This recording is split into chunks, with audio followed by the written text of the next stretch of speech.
فأما من أعطى واتقى وصدق بالحسنى فسنيسره لليسرى. بسم الله الرحمن الرحيم.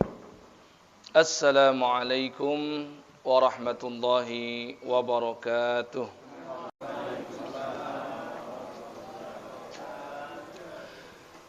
إن الحمد لله نحمده ونستعينه ونستغفره ونعوذ بالله من شرور أنفسنا ومن سيئات أعمالنا من يهده الله فلا مضل له ومن يضلل فلا هادي له.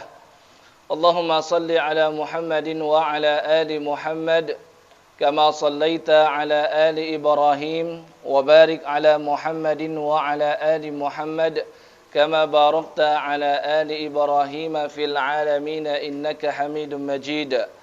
اللهم سبحانك لا علم لنا إلا ما علمتنا إنك أنت العليم الحكيم. وعلمنا ما ينفعنا وانفعنا بما علمتنا. ربنا زدنا علما وارزقنا فهما آمين آمين يا رب العالمين. ثم أما بعد. Bapak Ibu sekalian yang dirahmati dan dimuliakan Allah Subhanahu wa taala, kita tahu di dalam ibadah puasa seseorang yang disebut dengan shaim maka ia mendapatkan jaminan dari Nabi, mendapatkan garansi bahwasannya doanya senantiasa diijabah atau mustajab atau disebut juga dengan makbul, ya. Disebut makbul, mustajab itu sama maknanya. Ya, makbul itu diterima, mustajab itu direspon oleh Allah Subhanahu wa taala. Ya. Kata Nabi sallallahu alaihi wasallam dalam sabdanya yang diriwayatkan oleh Sayyidina Abu Hurairah radhiyallahu taala anhu, salasatun la turaddu da'watuhum. Tiga golongan. La turaddu da'watuhum. Tidak akan ditolak doa mereka. Yang pertama kata baginda Nabi SAW, da'watus shaim hatta yuftir. Seseorang yang sedang berpuasa sampai ia berbuka. Artinya sampai statusnya berubah, tidak lagi shaim tapi menjadi muftir. Ya, shaim itu puasa, muftir itu orang yang sudah tidak lagi puasa. Ya, ini berbeda. Golongan yang saling bertentangan. Seseorang yang shaim sepanjang ia berpuasa, baik itu puasa sunnah maupun puasa Ramadan yang sekarang kita jalankan ini, maka saat itu ia mendapatkan potensi doanya diijabah oleh Allah. Yang kedua adalah al-imamil adil, doa pemimpin yang adil. Tidak berlaku doa ini bagi pemimpin yang zalim. Tidak berlaku doa yang mustajab ini bagi pemimpin yang kafir. Tidak berlaku doa mustajab ini bagi pemimpin yang senantiasa menindas rakyatnya. Dan yang ketiga adalah da'watil mazlum, doa orang yang dizalimi. Ya. Dalam riwayat yang lain Nabi sampaikan khusus untuk orang yang dizalimi, tidak ada sekat antara dia dengan Allah Subhanahu wa ta'ala. Artinya doanya langsung diijabah oleh Allah atau direspon olehnya. Ya.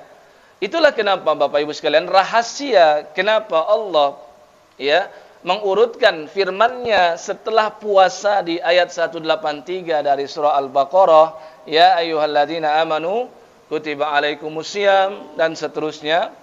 Kemudian Allah sebutkan di ayat 184-nya itu tentang orang-orang yang uzur diperbolehkan, diizinkan untuk tidak berpuasa, tapi hendaklah mengganti di waktu yang lain. Kemudian di ayat 185-nya Allah sebutkan tentang bulan Ramadan, itu bulan diturunkan Al-Quran.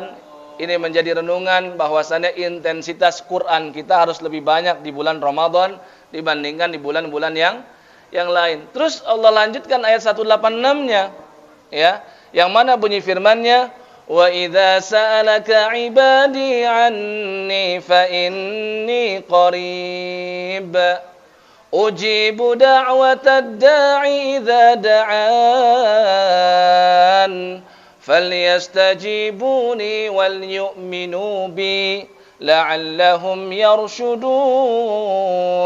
Kata Allah, wa idza sa'alaka 'ibadi 'anni fa inni qarib. Wahai Muhammad, jika hambaku bertanya tentang aku, maka beritahukan kepada mereka, inni qarib, sesungguhnya aku sangat-sangat dekat. Ya, ujibu da'watad da'i idza da'an. Aku akan senantiasa menjawab, merespon dan mengabulkan ya doa jika memang hambaku itu sudi untuk meminta dan berdoa kepadaku. Ya, ini sampai dibuat urutannya begitu, Pak. Puasa, Quran, kemudian berikutnya tentang doa. Ya, ini menjadi penguat tentang sabda Nabi tadi, bahwasannya di antara 3 golongan yang tidak akan ditolak doanya, yaitulah doa orang yang sedang berpuasa. Dan yang menarik, satu riwayat ini menyebutkan ketika ia sedang berpuasa, di riwayat yang lain ketika ia berbuka. Ya, jadi baik ketika puasa maupun setelah berbuka, dua-duanya itu mustajab doa. Sehingga tidak sepantasnya kita sia-siakan kesempatan ini. Banyak di antara kita, Pak, yang memohon kepada Allah Subhanahu wa taala, memohon umur yang panjang, meminta rizki yang melimpah, meminta anak, putra-putri yang soleh dan soleha, meminta keturunan yang ahli dan penghafal Quran, ya, meminta apa lagi, Pak? Harta benda yang banyak untuk ia sedekahkan, meminta agar dia menjadi ahli ibadah, meminta dipanjangkan umur dalam ketaatan kepadanya. Mungkin banyak di antara kita yang berdoa seperti ini. Tapi terkadang doa kita ini kurang tajam. Ya, doa kita ini ibarat seperti pisau, sudah tumpul.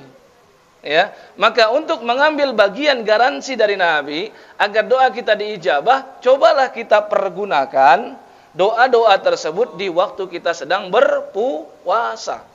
Dan ketika setelah berbuka, ya, banyak di antara kita yang meremehkan amalan ini ketika sedang di bulan Ramadan. Di Ramadan kita fokus dengan tilawah Quran. Di Ramadan kita fokus dengan sholat tarawih. Di Ramadan kita fokus dengan sedekah. Di bulan Ramadan kita fokus dengan macam-macam. Tapi tidak banyak di antara kita yang menyediakan waktu khusus ketika sedang berpuasa untuk berdoa kepada Allah Subhanahu wa taala. Ya kan? Padahal doa itu silahul mukmin, senjata bagi orang yang beriman. Padahal doa itu akan selalu melekat pada setiap aktivitas dan ibadah kita. Betul enggak? Di dalam salat ada doa, zikir bagian daripada doa, atau sebaliknya doa yang bagian daripada zikir. Manasik haji dipenuhi dengan doa dan zikir. Itulah kenapa Nabi SAW dalam sabdanya bersabda, ya, ad-du'a mukhul ibadah. Doa itu adalah otak dan intisari dari seluruh ibadah. Ya, maka jangan sampai kita lewatkan untuk terus berdoa kepada Allah Subhanahu wa taala, baik ketika sedang puasa ataupun setelah puasa dan ketika masih berada di bulan Ramadan. Ibarat kita katakan selama 30 hari full, doa kita insya Allah semuanya akan direspon oleh Allah Subhanahu wa ta'ala. Ya, pernah saya sampaikan sebelumnya, respon Allah terhadap doa hambanya itu ada 3 macam kan. Yang pertama, dikabulkan sesuai dengan lafal yang ia ucapkan, yang ia inginkan. Ya, yang kedua, tidak Allah kabulkan sesuai ia inginkan, akan tetapi Allah ganti dengan bentuk yang lain, yaitu Allah bebaskan ia dari mara bahaya, musibah, malapetaka, ia ternyata selamat. Ya, yang ketiga, tidak dikabulkan 2 macam tadi, namun Allah sengaja simpan itu nanti di akhirat, dan Allah akan tampakkan nanti berupa kenikmatan-kenikmatan surga. Yang mana saat ia menyaksikannya, saat itu ia menyesal, ia berharap andai kata semua doanya tuh nggak ada yang dikabulkan oleh Allah. Karena betapa lebih nikmat, lebih besar, lebih dahsyat dan lebih hebat yang disimpan di akhirat. Walal akhiratu khairun laka minal ula. Ya kan? Akhirat itu jauh lebih baik, jauh lebih utama daripada kehidupan yang pertama. Ya, bal tu'thirunal hayatad dunya wal akhiratu khairu wa abqa. Akan tetapi kalian itu lebih mengutamakan semua yang unsur duniawi. Ya. Tapi apa? Sesungguhnya akhirat itu lebih baik dan lebih kekal. Maka coba Bapak Ibu sekalian, cari-cari momentum-momentum di waktu kita puasa, di mana kita khususkan untuk berdoa, apalagi kalau ada doa-doa yang maksur dari Nabi Shallallahu Alaihi Wasallam. Contoh di 1 kali 24 jam ketika kita sedang berpuasa, ya, sebagaimana sholat duha itu dianjurkan di bulan yang lain selain Ramadan, maka di bulan Ramadan anjuran ini lebih kuat lagi. Sayyidina Abu Hurairah pernah cerita, aku diwasiatkan oleh kekasihku Rasulullah sallallahu alaihi wasallam, ya, yaitu 3 hal. Yang pertama, ya, salat witir sebelum tidur. Yang kedua, 2 rakaat duha. Yang terakhir, 3 hari berpuasa di setiap bulan.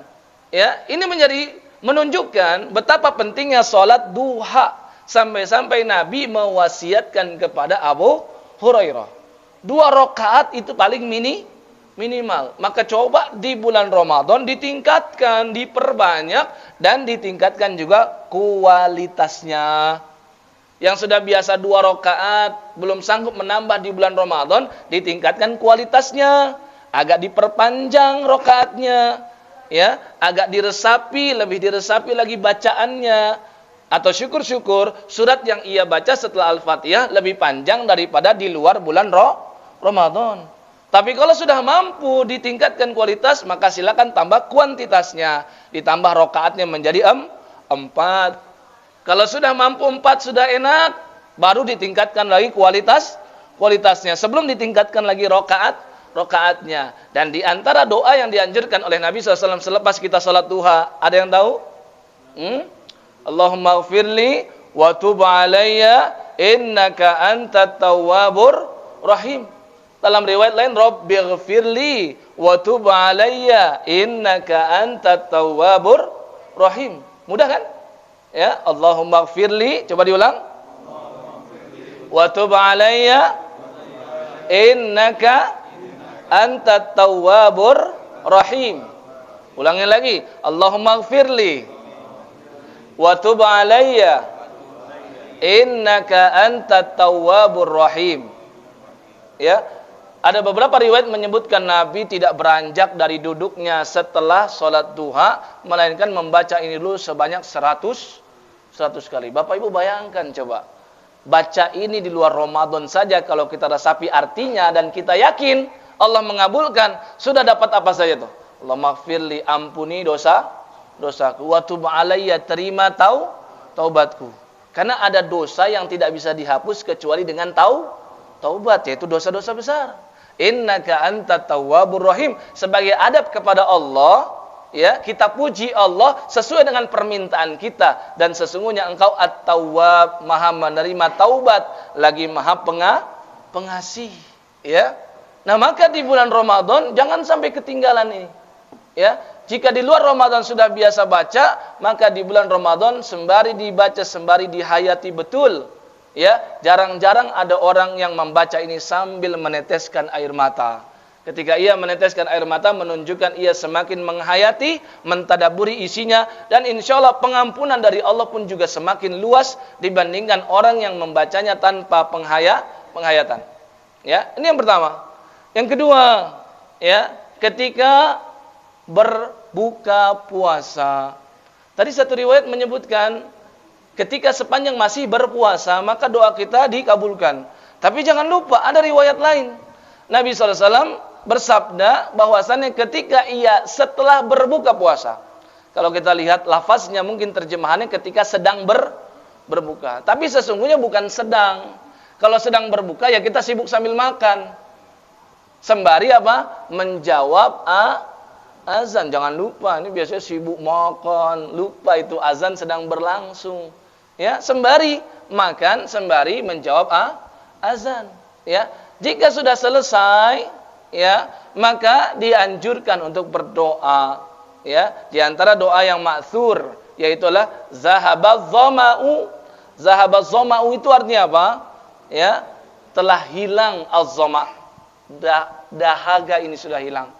Wa batallatil uruq, dan urat-urat ini sudah membasah karena sudah diberikan air. Maka nggak mungkin doa ini dibaca sebelum berbuka. Karena sebelum berbuka belum ada air yang masuk. Ya kan? Doa ini dibacanya setelah berbuka. Dan ketika kita mengkonsumsi kurma 3 buah misalkan, karena Nabi itu memang lebih memilih kurma dulu baru air. Kebiasaan Nabi bukan air dulu, tapi kurma dulu baru air. Maka hendaklah baca doa ini jangan setelah makan kurma, tapi setelah kurma dan agar menyesuaikan dengan isi doanya. Zahabaz zama'u wa batallatil uruq wa sabatal ajru insyaallah. Dan sabatal ajru, ya, pahala ditetapkan oleh Allah Subhanahu wa taala insyaallah. Ya, ada sebagian ulama ya memberikan doa Allahumma lakasum tu wa ala rizkika aftartu. Enggak ada masalah membaca ini sepanjang ia yakini bahwasannya ketika ia setelah berbuka doanya mustajab. Ya, dan ini menunjukkan bahwasannya kita sepenuhnya serahkan puasa ini untuk siapa?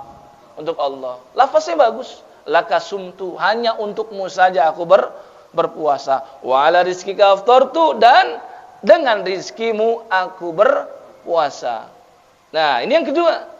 Yang ketiga, ada yang sering dilupakan. Ketika kita diberikan makanan berbuka oleh orang lain, Pak, kita dianjurkan untuk mendoakan ia juga.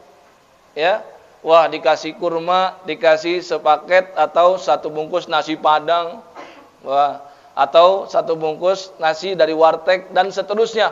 Makanan enak, tapi kita lupa mendoakan yang memberi makan. Ya, jangan lupa yang ketiga yang sangat dianjurkan untuk kita baca doa di bulan Ramadan ini, ya, Allahumma at'im man at'amani wasqi man saqani. Bisa diulang? Ya, 1 2 3. Allahumma at'im man at'amani wasqi man saqani. Pendek kan? Kita ulangi. Allahumma at'im man at'amani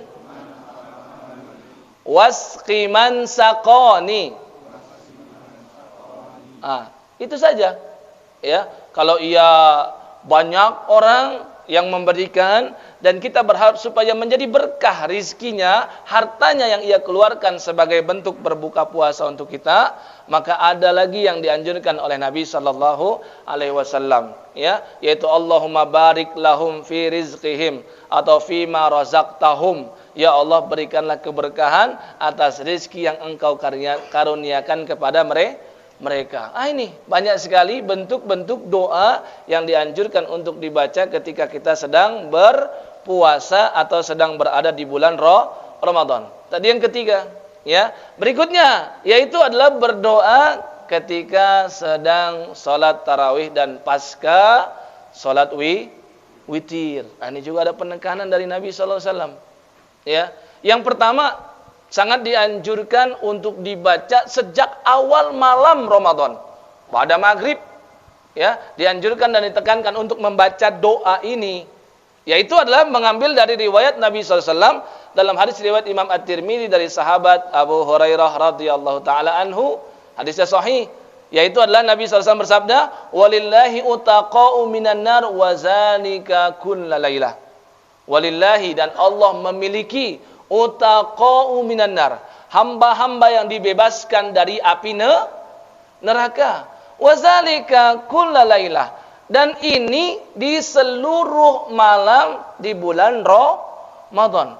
Bukan di 10 hari terakhir saja, tapi sejak tanggal 1 Ramadan, ya, malamnya kita dianjurkan untuk berdoa agar termasuk yang dibebaskan dari api neraka ini. Ya, maka di antara gubahan para ulama menyesuaikan dengan hadis ini, ya, mereka berdoa, Allahumma a'tiq riqabana minan nar. Ya, bisa diulang, Allahumma a'tiq riqabana minan nar. Diulang lagi. Allahumma a'tik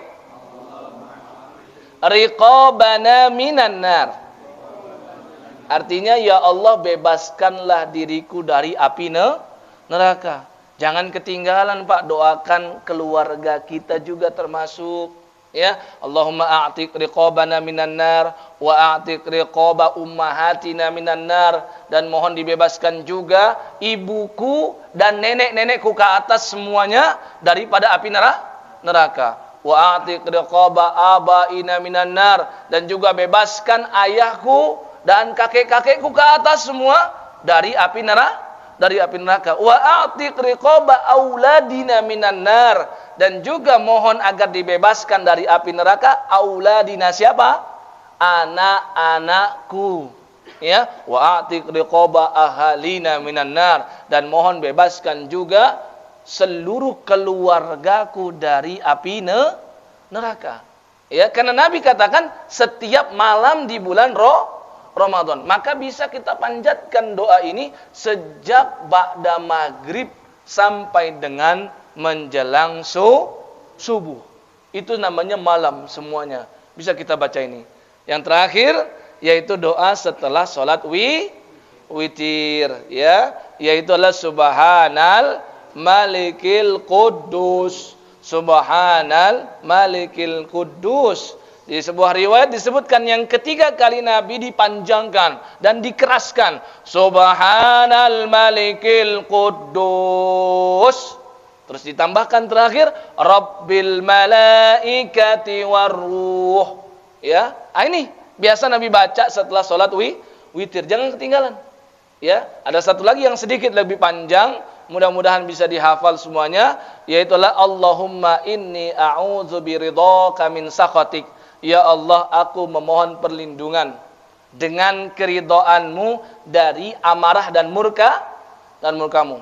Wa bi mu'afatika min 'uqubatik, dan memohon dengan kemaafan dan ampunan darimu daripada iqabmu, hukumanmu. Wa a'udzubika minka, dan aku memohon perlindungan dari azab dan siksamu. Ya, anta la uhsi sana'an 'alaik, aku tidak mampu memuji dengan sempurna untukmu.